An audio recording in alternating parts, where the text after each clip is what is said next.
लेकिन असदुद्दीन जी, अगर आप एक बात कह रहे हैं कि एक धर्म दूसरे धर्म से बड़ा नहीं होता, लेकिन आप सांसद हैं, आपने संसद में जब भाषण दिया तो आपने कहा आप राम के सम्मान करते हैं, और दूसरी तरफ आपने बाबरी मस्जिद जिंदाबाद बोला। हाँ, बुरी बात क्या है उसमें? मैंने कहा कि मैं नाथूराम के खिलाफ हूँ। आप खिलाफ है नहीं नाथूराम के, सबको होना चाहिए नाथूराम के खिलाफ। और बाबरी मस्जिद जिंदाबाद बोलना गलत बात क्या है? बाबरी मस्जिद को तो मंदिर तोड़कर नहीं बनाया गया, सुप्रीम कोर्ट ने कहा। बिल्कुल सुप्रीम कोर्ट ने कहा कि वहां पर मंदिर तोड़कर नहीं बनाया गया। तो ये आर्गुमेंट जो बीजेपी झूठ फैला रही थी कि मंदिर तोड़कर मस्जिद बनाया गया, वो तो सुप्रीम कोर्ट नकार दिया। अच्छा, आप बताइए बीजेपी को राम मंदिर कब याद आया? नहीं, मैं बीजेपी का प्रवक्ता नहीं, बता रहा हूं आपको। पालनपुर का रेजोल्यूशन 1989 में पास किया, उससे पहले तो नहीं हुआ। आरएसएस बनी 1924-25 में, जब उन्होंने बात नहीं की। विश्व हिंदू परिषद बना 1960 में, वो नहीं बात किए। महात्मा गांधी से लेकर, सरदार पटेल से लेकर, के मुंशी से लेकर, बाल गंगाधर तिलक से लेकर, मालविया साहब से लेकर, किसी ने बात नहीं की वहां पर। आप 89 में पालनपुर रेजोल्यूशन पास करके आपने कहा कि मंदिर को तोड़कर मस्जिद बनाई गई, वो तो डिस्प्रूव हो गया। लेकिन राम मंदिर का आंदोलन तो बीजेपी से पुराना है, वो तो सबको पता है। हेमंत जी की किताब भी पढ़ लीजिए। 250 साल पुराना है। 1800, देखिए लीगल फाइट चल रहा था 1875-80 में। मस्जिद के सामने चबूतरा था, मस्जिद पे झगड़ा नहीं था, वो चबूतरे पे झगड़ा था। वही तो हम बता रहे हैं आपको। लेकिन वो आस्था की भी तो बात है ओवैसी साहब। चबूतरा बाहर है भाई, मस्जिद में अंदर तो नहीं था।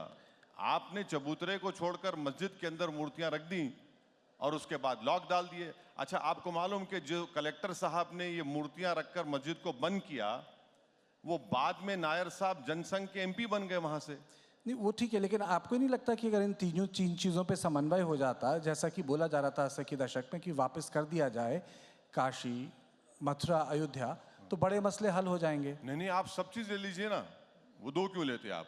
सब ले लीजिए, कुछ बाकी मत रखिए आप। भाई कुछ रूल ऑफ लॉ रहेगा नहीं रहेगा, बताइए आप। अब आप कहेंगे कि भाई वो आस्था की बुनियाद पर हम दे दिए, यहां पर क्या वो भी आस्था बोल देंगे आप, वहां पर भी आस्था बोल देंगे, तो फिर संविधान किस लिए है? फिर कोर्ट किस लिए है? एविडेंस किस लिए है? सब दे दीजिए, फिर आप खत्म कर दीजिए। दो पे क्यों रुकते आप? सब ले लीजिए। अच्छा चलिए, आपने संसद में एक मौलाना आमिर अली और बाबा रामचरण दास की बात की थी, आपने कहानी सुनाई थी। मैं चाहूंगा कि यहाँ जो हमारे गेस्ट बैठे हैं, आप वो कहानी यहाँ एक बार सुनाएं। देखिए, मौलाना आमिर अली और बाबा रामचरण दास तो हनुमानगढ़ी के बाबा थे। इन दोनों ने मिलकर अंग्रेजों के खिलाफ लड़ाई लड़ी।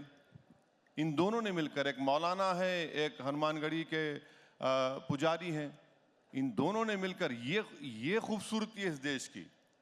और फिर उसमें मैंने अपने स्पीच में उनका भी जिक्र किया था कि अच्छन खान और शंभू प्रसाद, बाबा एक को जला, मुसलमान की लाश को अंग्रेजों ने जला दिया और शंभू प्रसाद साहब की लाश को दफना दिया, और किसी ने जाकर बोला कि हम नहीं चाहिए, नहीं वैसे हिंदुस्तान चाहते हैं। हाँ, वैसे हिंदुस्तान चाहते हैं। ये मोहब्बत के मुजाहरे थे इस देश के लिए। और अंग्रेजों ने जो नफरत के बीज बोए मुसलमानों में और मेजॉरिटी कम्युनिटी में, जब लड़े अंग्रेजों से लड़ाई, तो मुसलमान और हिंदू सब मिलकर, सिखों ने मिलकर लड़ी थी, ईसाइयों ने मिलकर लड़ी थी, तभी तो मुल्क को आज़ादी मिली। लेकिन इस कहानी का एक दूसरा पहलू भी है। अमृतलाल नागर की जो किताब है उसमें उसका जिक्र है, और उस किताब यानी गदर के फूल में लिखा है कि ये दोनों चाहते थे, और उन्होंने मौलाना साहब ने कोशिश भी की थी कि ये जो विवादित ढांचा है ये हिंदुओं को दे दिया जाए। अब ये देखिए, व्हाट्सएप यूनिवर्सिटी में बहुत से कहानियां लिखी जाती हैं। हिस्टोरियन जो होते हैं ना, अमृतलाल नागर की किताब है। नहीं, ठीक है, व्हाट्सएप यूनिवर्सिटी से कहा है। ठीक है, वो जो हिस्ट्री की किताबें हैं, मैं डिसएग्री करता हूं, मगर ठीक है, उनका ओपिनियन होगा, चलिए मान लिया आपकी बात सच है। मगर वो मोहब्बत के मुजाहरे तो कर दीजिए कि एक ही पेड़ के ऊपर दोनों की लाशों को लटका दिया गया था। वो मोहब्बत के मुजाहरे तो करिए ना, वो मौका तो दीजिए। तो अगर मौलाना साहब आज होते तो वे मानते कि जो ज्ञानवापी है मथुरा दे दी जाए, क्योंकि तब भी कोशिश कर रहे थे। अब आप देखिए, ज्ञानवापी की आप बात कर रहे हैं, यहां पर अदर साइड ये कहती है कि हमारा पोजीशन हमसे छीन लिया गया 93 में, राइट? और हमारे पास 1530 के कागजात हैं। बाबरी मस्जिद में मेरे पास, मैं 500 साल से नमाज पढ़ रहा हूं, मेरा भी पोजीशन आपने छीन लिया मुझसे।